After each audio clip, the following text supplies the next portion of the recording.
Hi Borough fans, I'm Foxy. You know that by now. That's Rob. Hi Rob. Alright. Not bad. Not good either, as you imagine a lot of you aren't. So, we all know what happened on Saturday. Another poor performance. I have to do the review again over this. We had this a couple of weeks ago in Norwich, but I will talk about it, and we're also going to talk about the Hull City game tomorrow at the mighty Riverside. So we're on location again, as we are every week, and we're in the Magic Tunnel. Hopefully this place will be rammed tomorrow night, where people can't excited to come out of the ground tomorrow night after a big 6-0. I nearly choked there when I said that. So, okay, Borough v Cardiff. Cardiff v Borough, should I say. What's there to talk about? Again, the only stat that counts to us is the one in the corner. We mentioned this a while ago with Norwich. No goals. No real effort on goal either. Well, let's talk through that then. So, okay, we knew it was going to be a bitty game. We knew there was going to be quite stop-starts. We knew there was going to be a lot of fouls in it. We kind of talked about that on the last show. I said there'd be a lot of yellow cards and red cards in it, which I was wrong about that. There was only one yellow card, but there was a lot of free kicks given away, and that's where their goal came from. We mentioned the danger men for them, and it was one of them that provided the goal in Hoylett. So let's talk about that. They had 18 shots, we had 8. They had 4 on target.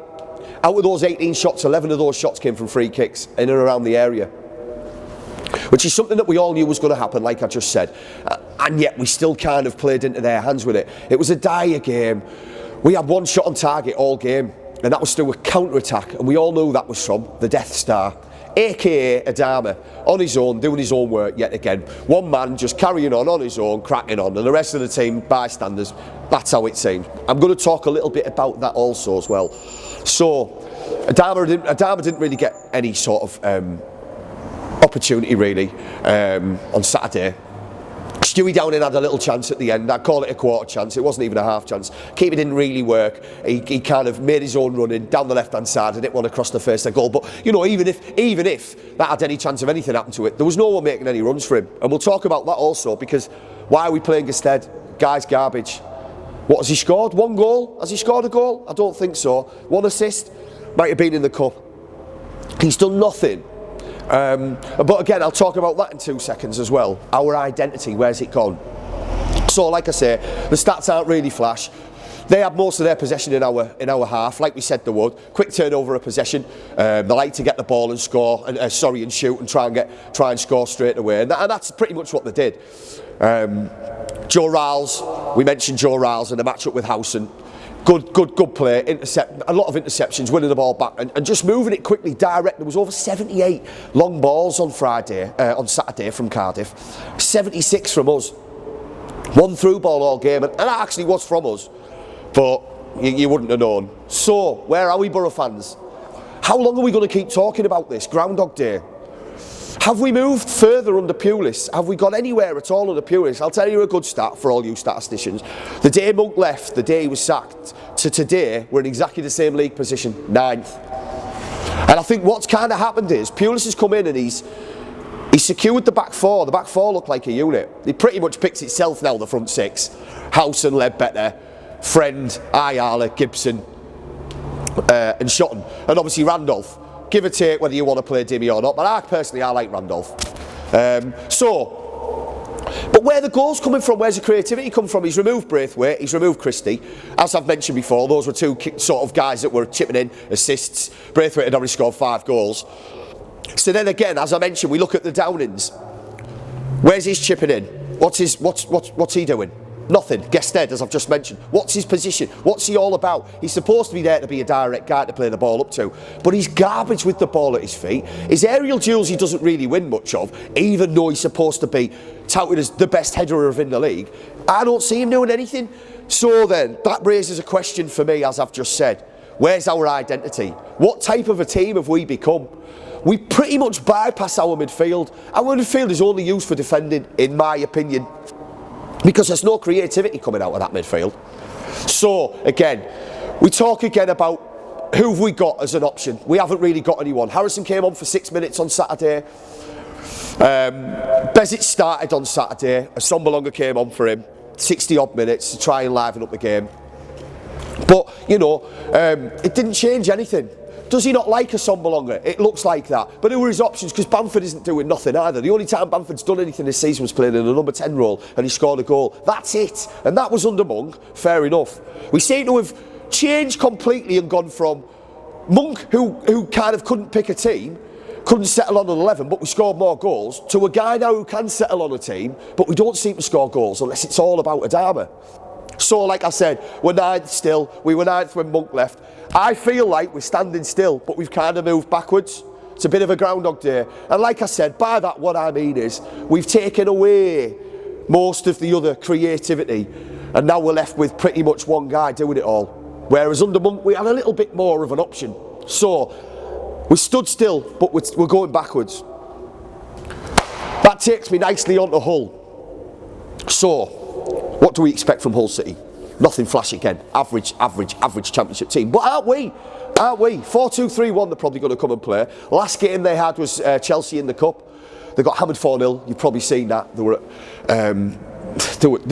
They had nothing. And they never expected to. But they've got a lot of injuries. 12 injuries that they've got in that first team squad. The previous away game or previous league game, and that was Nottingham Forest, who we all know is where the mighty Aitor Karanka is now. They're going to beat them 2-1. Again, playing 4-2-3-1. Players to watch out for: Terrell, Spanish guy, midfielder, young kid, talented player.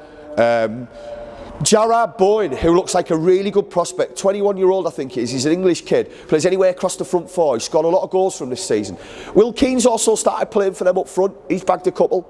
They like to play Mailer and Larson centre midfield. I don't know whether that will be their starting centre midfield, but Larson likes to get it and play through balls. That's how they will play. They will try to play through the middle. But again, they're nothing flash. They do like to take a lot of long shots. They've got quite a few players in that team who like to hit one from out, 20 yards, 30 yards.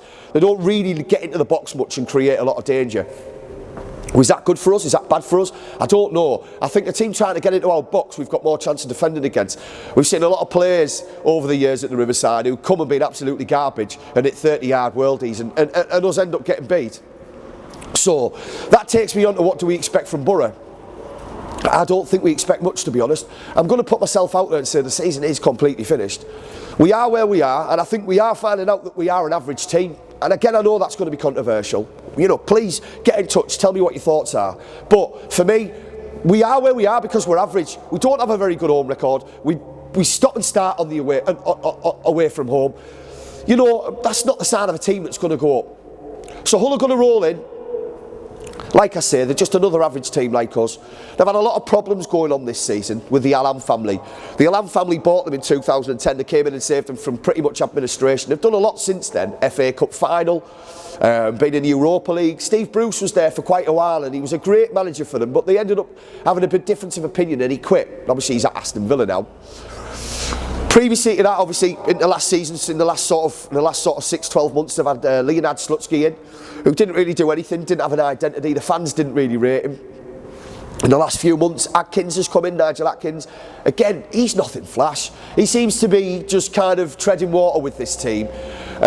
He seems to be playing peacemaker a lot. He's always kind of got the chairman on his case and then he's trying to intermediate with the fans, and the chairman and the fans don't like each other. Are we seeing a bit of synergy, guys, with what's going on at the Riverside? Because for me, there's something major wrong at the Riverside. Really, really is. We've had it under Monk, now we've had it under Pulis. He's tried something different, Monk tried something different, and yet we're in exactly the same position. Does that tell you that there's something more fundamentally wrong behind the scenes with that club? Or are our players just average? So, again, I know I'm digressing slightly, but it's kind of hard to talk about Hull and not talk about BORO with the same kind of synergy. We've been there in the last 10 years, we've had Europa football, we've had FA Cup finals, we've had League Cup finals, and we were a really strong team at some point with an identity. I feel as if that's gone. A little bit like Hull, their identity's gone. Bottom of the league in the last, I think they're 18th or 19th in the league. Don't score many goals, like I say. Fraser Campbell's another one to watch out for. If he's fit, he'll chip in with a few. And also Hernandez, I think. So,